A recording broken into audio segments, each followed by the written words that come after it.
Hi everyone, I'm Federico Perez, Senior Software Developer at Sonia Software, and this is Flutter Tips number 18. Today I'm going to be speaking about Gemini CLI extensions, specifically about the security one, and let's get started. So, first of all, what is Gemini CLI? It's a command line interface that will allow us to generate new code, edit large code bases, automate operations, describe architectures, and pretty much help us with every task that we're going to be doing on our command line interface. Today, we're going to be speaking about the security extensions. So, what is this extension? It is an open source Gemini CLI extension that allows us to analyze our pull requests for vulnerabilities. It will also allow us to integrate it to our GitHub workflows so we can always rely on that when we are running our CI. And then we can also do dependency scans. So, before we get to it, why are we going to do security analysis?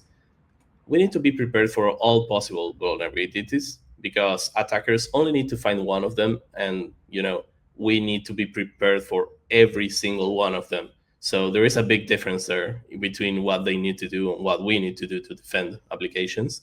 So we need to also reduce human error because we cannot be looking for everything while we just have to look for one of them, and this can be automated, so it is really helpful for our applications to be more secure. Specifically, this tool was benchmarked, so it is really cool because it was benchmarked against a real world data set of vulnerabilities. uh, what they did was finding every commit in this data set that introduced a vulnerability. They were mini repositories. There were not too much repositories, but there were a lot of vulnerabilities. And they found each one that had a vulnerability and then generated a security report with our CLI extension for each one of them. Then they manually reviewed all of those security reports and found out that the result had 90% precision, which means that 90% of the vulnerabilities that the extension found were actually true vulnerabilities. And then for the recall, which is 93%, that means they actually found 93% of the vulnerabilities that were present in that code. Then, one of the tools that we're going to be looking at from the CLI extension is the code analysis, which can find hard-coded secrets, insecure data handling, injection vulnerabilities, and authentication vulnerabilities. I'm going to make a demo for this one later, so stay with me. Then the other tool is Scan Dependencies, which is an OSV scanner, and it cross-references the project's dependencies with OSV. It will return a report of vulnerable dependencies, details on each of them, and guidance on how to fix them. So let's get to code. All right, here we are. Let me show you this small code base before we get started. In main.dart, we have just a small search page here, which adds this text box and also the search button. Doesn't do much more than that. Then we've got a user repository. It will start as SQLite database, add some users into our users table, Alice, Bob, and Charlie. And then we've got the search users method, which is going to be doing a raw query directly to our database. This is insecure because it's actually something that allows us to do a SQL injection. I'm going to cover that later, but let's get to config first. So in netconfig, well, you can see I have some hard-coded secret values here. So let's try and see if the Gemini CLI can find this. All right. So before getting to the scan, I'm going to explain a bit deeper what we can do with this dependency injection. So this is the query that we are going to be sending to the database.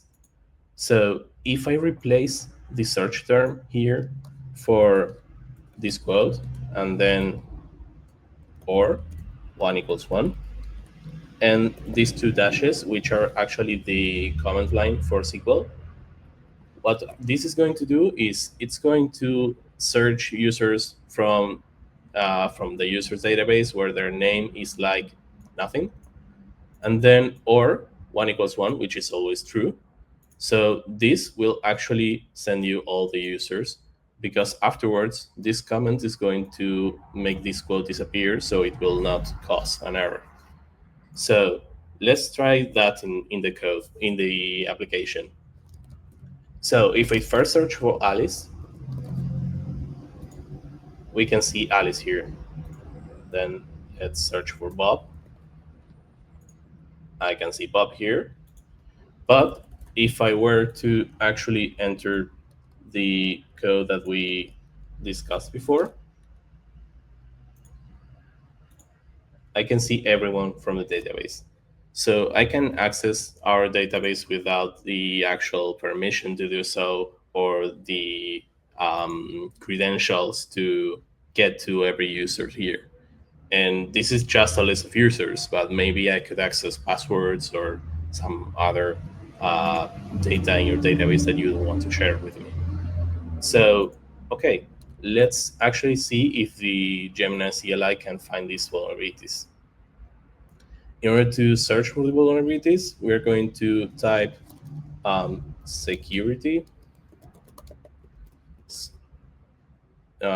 It's not scandeps, analyze.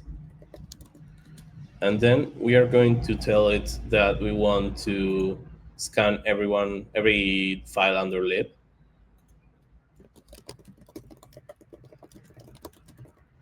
And then return a result under result. This is the result folder here that I created for the results of the analysis. All right, so it's now analyzing. This takes a while, so I'll show the video for you guys. All right, so now you can see that the report was completed here, and this is the output.